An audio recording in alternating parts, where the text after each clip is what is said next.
Bienvenidos, episodio número 4, nuevo episodio para el curso de C++ para principiantes.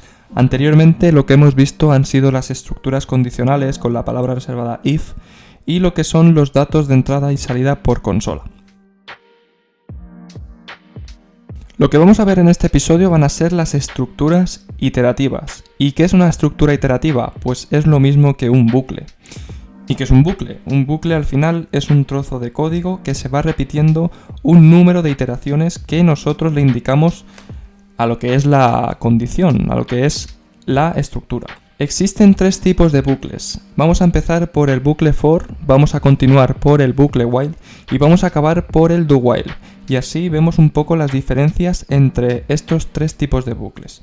Lo primero que vamos a hacer es declararnos una variable de tipo entera para indicarle nosotros el número de iteraciones que queremos. Bien, aparte de esto, y para repasar lo que hemos visto en los otros capítulos, vamos a indicarle por consola el número de iteraciones para ir jugando con diferentes números. Bien, en este caso, la salida por consola va a ser número de iteraciones y la entrada va a ser la variable que acabamos de declarar. Bien, una vez tenemos lo que es la salida y la entrada por consola, vamos a empezar por el bucle for. El bucle for. Empezamos por la palabra reservada for para indicarle que vamos a empezar con un bucle y lo que haya dentro de estos brackets se van a ir repitiendo el número de veces que nosotros le ponemos aquí. Pero antes tenemos que indicarle a este bucle tres tipos de condiciones. La primera condición es el número por donde vamos a empezar, es decir, puede ser por el principio indicándole el número 0 o puede ser un número x mayor que 0 para que empezar por el final, por el medio de una iteración, etc.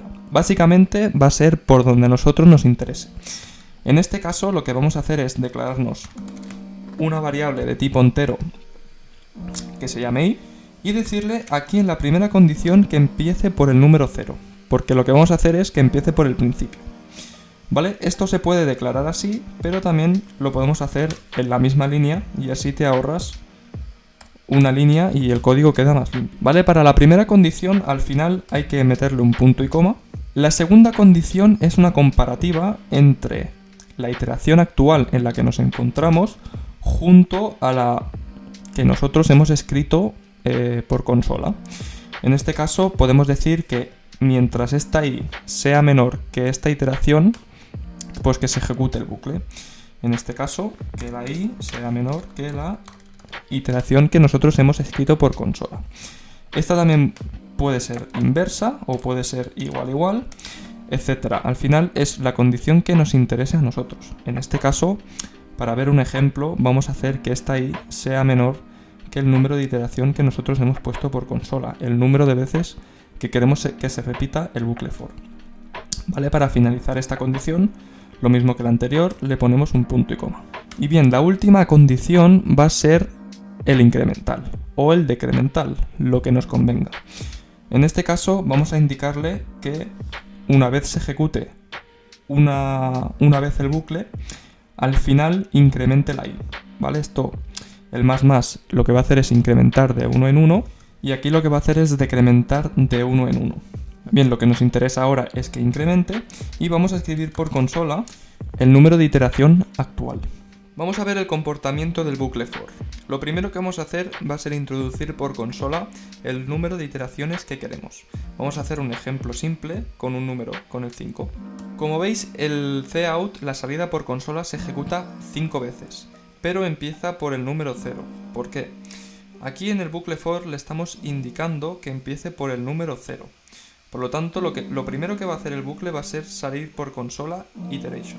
Una vez hace esta salida por consola, lo siguiente que hace el bucle es incrementar la iteración actual, es decir, pasa de valer 0 a valer 1. Finalmente, lo que hace el bucle es la comprobación. Este 1 es menor que la iteración que le hemos escrito por consola, que equivale a 5. Sí, por lo tanto, va a volver a hacer el cout. Así, sucesivamente, hasta que llegue al número 4. Una vez llega al número 4, va a volver a incrementar la iteración actual y va a pasar de valer 4 a valer 5. Y para finalizar, lo que va a hacer el bucle es, ¿este 5 es menor que la iteración que le hemos escrito por consola igual a 5.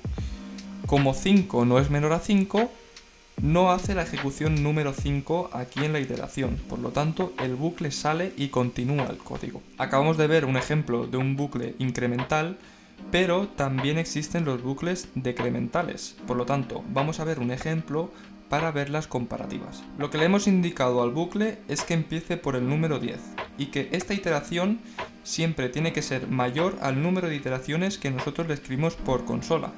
Finalmente, al ser un bucle decremental, lo que vamos a hacer es ir decrementando la i, la iteración actual. Para empezar vamos a escribir un número de iteraciones. En este caso vamos a hacer un ejemplo con el número 3. Como veis, la primera iteración empieza por el número 10, pero finaliza con el número 4. ¿Por qué? Pues bien, supongamos que llegamos al número 4, es decir, empezamos por el número 10, hace todas las comprobaciones que tiene que hacer hasta que llegue al 4.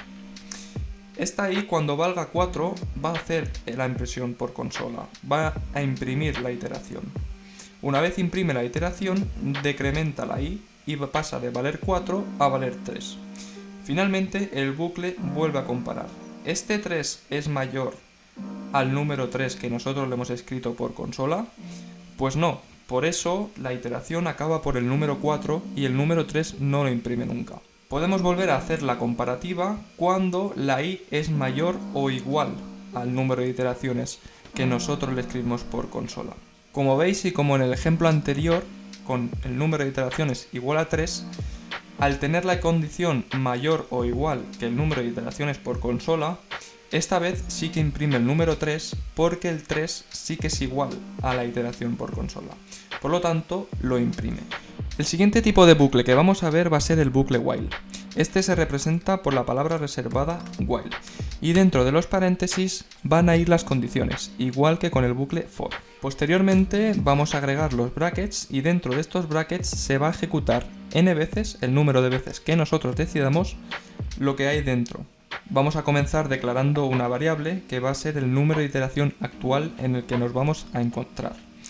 Y dentro de los paréntesis del bucle while vamos a decirle, igual que en el bucle for, que esta iteración tiene que ser menor que la iterations, que al final es lo que nosotros le indicamos por consola. Bien, como veis la similitud entre el bucle while y el bucle for, esta condición de aquí va a ser igual que la que le estamos añadiendo aquí, igual que la segunda condición del for. Como veis, también esta variable de aquí va a ser la misma en el bucle for que la de aquí. ¿Y qué nos falta? Nos falta la tercera condición en comparativa con el bucle for al bucle while, que esta la tenemos que añadir dentro del while, en este caso j punto y coma. Vamos a ver ahora cómo se comporta el bucle while en comparativa con el bucle for. Como veis, lo primero que nos pide la consola es el número de iteraciones. Vamos a volver a ejecutar el mismo ejemplo de antes con el número 5. Como veis, el resultado del bucle while es exactamente igual al del bucle for, porque al final el comportamiento entre ambos bucles es el mismo. La única diferencia entre estos dos es la forma en cómo se escribe en código. Como veis, la iteración actual se declara fuera del bucle while, y en el bucle for se declara en los propios paréntesis. La siguiente condición, que es la segunda, esta sí que se declara dentro del bucle while. La tercera condición del bucle for en comparativa al del bucle while, esta sí que se hace dentro de los paréntesis, pero la del bucle while se hace dentro de los brackets, porque estas instrucciones de aquí van a ser las que se van a ir ejecutando repetidamente. En el bucle for, digamos que se hace de forma automática, entre comillas, pero nosotros le tenemos que indicar cuándo se tiene que incrementar. Es decir, en el bucle for siempre se va a hacer una vez finalice la primera iteración, la segunda o la tercera, al final. Pero nosotros en el bucle while le tenemos que indicar dónde tiene que hacerla, porque lo puede hacer tanto aquí en la línea 23 como antes, ¿de acuerdo? Y lo mismo podemos hacer con un bucle decremental, empezando por el número 10, diciéndole aquí que la condición de la iteración actual sea mayor a la iteración que nosotros le escribimos por consola, y aquí en vez de incrementar podemos ir decrementando. Como veis, en comparativa al bucle for, el bucle while se comporta de la misma manera. ¿Qué otra diferencia hay entre el bucle for y el bucle while? Pues que en el bucle while, dentro de los paréntesis, tú puedes añadir tantas condiciones como quieras para que se ejecute dentro de los brackets las condiciones que queramos. Un ejemplo de ello puede ser que la j también tenga que cumplir que sea mayor que 6. Por lo tanto, como veis, el comportamiento, la iteración finaliza en el número 7, porque esta condición ya no la cumpliría. En este caso tendría que cumplir tanto esta condición como esta, porque le estamos indicando aquí que ambas condiciones tienen que cumplirse. Y a la que deje de cumplirse una, ya no se ejecutaría el bucle y continuaría el código. Para finalizar vamos a ver el bucle do while. Es muy parecido a los anteriores dos bucles, pero siempre tienen unas pequeñas diferencias entre unos y otros que las vamos a ver a continuación. Lo primero que vamos a hacer va a ser declarar la variable k, que es la iteración actual. El bucle do while se representa con la palabra reservada do y a continuación se añaden los brackets. Bien, en este caso las condiciones van al final. El while se escribe al final, con los paréntesis igual que anteriormente y al final el punto y coma. Aquí dentro van a ir las condiciones. En este caso vamos a suponer que la k tiene que ser menor que las iterations.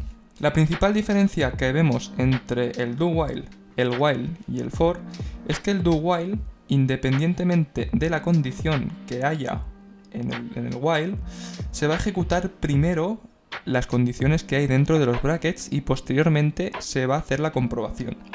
En comparación con el while y el for, si de primeras esta comparación de aquí, la del j menor que las iterations, ya no se cumple, directamente ya no entra en el bucle. En cambio, aquí en este bucle siempre va a entrar como mínimo una vez. Vamos a escribir el cout igual que los anteriores dos bucles y aquí, al final, vamos a ir incrementando la k para ver el comportamiento. El ejemplo que vamos a usar, como en cada uno de los casos anteriores, va a ser con el 5. Y como veis, el resultado es exactamente el mismo. Igual que en el anterior bucle while, en el do while también se pueden añadir el número de condiciones que queramos y como ejemplo lo que vamos a hacer es que la k siempre sea menor que 3. Como se puede observar en el resultado, solo va a imprimir 3 iteraciones ya que tiene que cumplir estas dos condiciones igual que en el anterior bucle. Como resumen de este episodio, podemos observar que los bucles tienen comportamientos muy parecidos, pero que cada uno de ellos tiene sus pequeñas diferencias. Ahora ya depende de nosotros dónde utilizar un bucle o otro dentro del código. Ya queremos que se comporte de una manera o de otra el código, y así nosotros tenemos que decidir qué bucle implementar. Espero que os haya gustado este episodio, nos vemos en el siguiente, donde vamos a ver ya un control, un ejercicio, ¿vale? Para poder ir practicando, que practiquemos, porque al final, como se aprende a programar, es programando. Déjame un like, déjame una suscripción, espero tu apoyo y nos vemos en el siguiente.